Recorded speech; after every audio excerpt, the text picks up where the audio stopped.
Un cordial saludo, mi nombre es Brian Bravo, soy estudiante de Ingeniería Industrial y en este caso les voy a hacer una presentación sobre la aplicación de los sensores fotónicos. Acá les presento mi documento de identidad. Bueno, entonces vamos a hablar de la aplicación de los sensores fotónicos. Para esto, primero vamos a hablar sobre la fotónica, y la fotónica se refiere a la creación, manipulación y detección de la luz al servicio de aplicaciones prácticas donde la naturaleza de las partículas de la luz es importante. Entonces, por ejemplo, acá tenemos un caso de un panel solar en el que mediante semiconductores transforma los fotones en una señal eléctrica, es decir, transforma los fotones en electrones. ¿Y esto lo hace mediante qué? Mediante un sensor que está compuesto por semiconductores. Bueno, entonces vamos a hablar del sensor, ¿no? Entonces vamos a hablar del sensor fotónico. Los sensores fotónicos son dispositivos que utilizan propiedades de la luz como la intensidad, la fase, la polarización, la longitud de onda o inclusive hasta el tiempo de vuelo para detectar cambios en el entorno o medir distintas características que hay en el entorno. Suelen usar componentes como fibras ópticas, láseres, detectores de luz y elementos ópticos pasivos, rejillas, filtros, entre otros más. Los detectores fotónicos se emplean en diversos campos gracias a su reducido tamaño, y es que tienen un diámetro de apenas 125 micras, es decir, tan angostos como un cabello humano.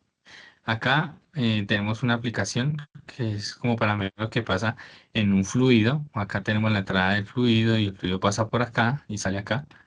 El fluido entra para acá, pasa por acá y sale allá. Acá tenemos la fibra óptica por la que entra un rayo de luz, pasa acá por el canal, el canal por el mismo canal por el que pasa el fluido. Acá hay un espejo de aire donde refleja la luz para acá, este otro espejo de aire y la vuelve a reflejar acá nuevamente a la fibra óptica. Y acá sigue la luz. Y allá hay un detector que va a detectar los cambios que se generaron al pasar la luz por acá por el fluido y así analizar lo que pasa en el fluido, lo que hay en él. Acá hay otro poquito más sobre la explicación de cómo funciona esta medición de los cambios que hay en el entorno y es con un emisor y un detector. Entonces en el emisor pues se envía un rayo de luz, una onda de luz y acá hay algo que como un espejo que lo refleja y se devuelve y el detector pues va a analizar esos cambios que hay en el haz de luz y nos va a dar un resultado de qué es lo que está pasando. Entonces, ¿cómo funcionan? Es básicamente lo que les acabo de decir, y es que la luz se emite desde una fuente y pasa por un medio, ¿sí? Acá puede ser por el aire, por un fluido, bueno, etcétera, ¿sí? Y si algo cambia en el entorno, pues entonces eso afecta cómo se propaga o cómo se refleja la luz. El sensor pues va a detectar esos cambios y los va a transformar en una señal que puede medirse. Pues dentro de las aplicaciones en la industria tenemos la medición de temperatura, el monitoreo de vibraciones y acústica, la detección de presión y deformación, medición de nivel y posición, sensores químicos y biológicos. Entonces tiene una amplia aplicación, como nos damos cuenta. Los sensores fotónicos presentan varias ventajas, como que son inmunes a interferencias electromagnéticas porque no requieren electricidad. Por ejemplo, si yo quiero medir la temperatura en un lugar específico, pues no necesito que haya corriente allá en ese punto porque lo puedo hacer mediante una fibra óptica y pues lo hago mediante la luz, no lo hago con corriente. Son muy precisos y sensibles, son compactos y flexibles, son resistentes a ambientes corrosivos y funcionan a altas temperaturas. Bueno, entonces ya hablando un poco más sobre la aplicación de los sensores fotónicos para la medición de temperatura, pues vamos a hablar sobre el principio de funcionamiento. Y esto lo vamos a hacer mediante las fibras ópticas, como ya les había dicho anteriormente. Entonces, el principio de funcionamiento de una fibra óptica para medir la temperatura es mediante la rejilla de Bragg. La rejilla de Bragg es como estas linecitas que hay acá. Es una fibra óptica, el del centro, ¿no? Esta es la fibra óptica y el de afuera es el recubrimiento.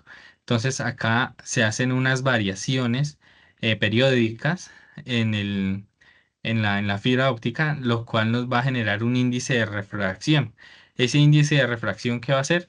que va a ser como un filtro selectivo que va a seleccionar cierto tipo de onda y es la que no va a dejar pasar y el otro resto de ondas sí le deja pasar, de la onda de la luz, ¿no?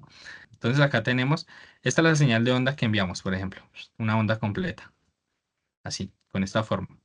Cuando llega al filtro de Bragg, el filtro de Bragg deja pasar esta onda,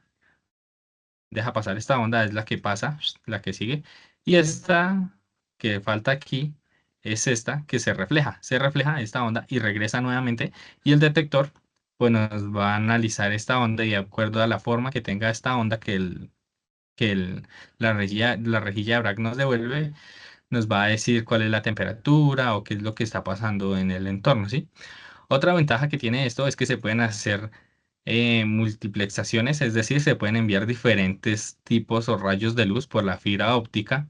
Además de esto, se pueden medir también en distintos puntos la temperatura. Por ejemplo, la puedo medir aquí en un punto, 10 metros más adelante, 50 metros más adelante y por una sola fibra óptica. Esa es una de las ventajas también con este con este sistema.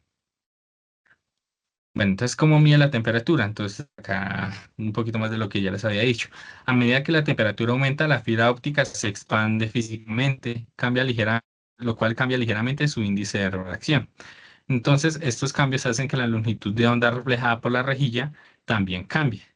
Entonces, al llegar el interrogador óptico o el lector, el detector, pues va a detectar este desplazamiento en la longitud de onda reflejada y lo convierte en una lectura de temperatura.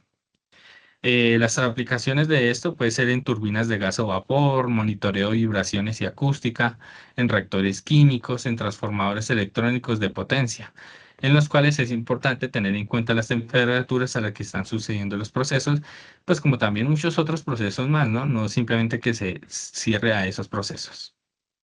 Muchas gracias.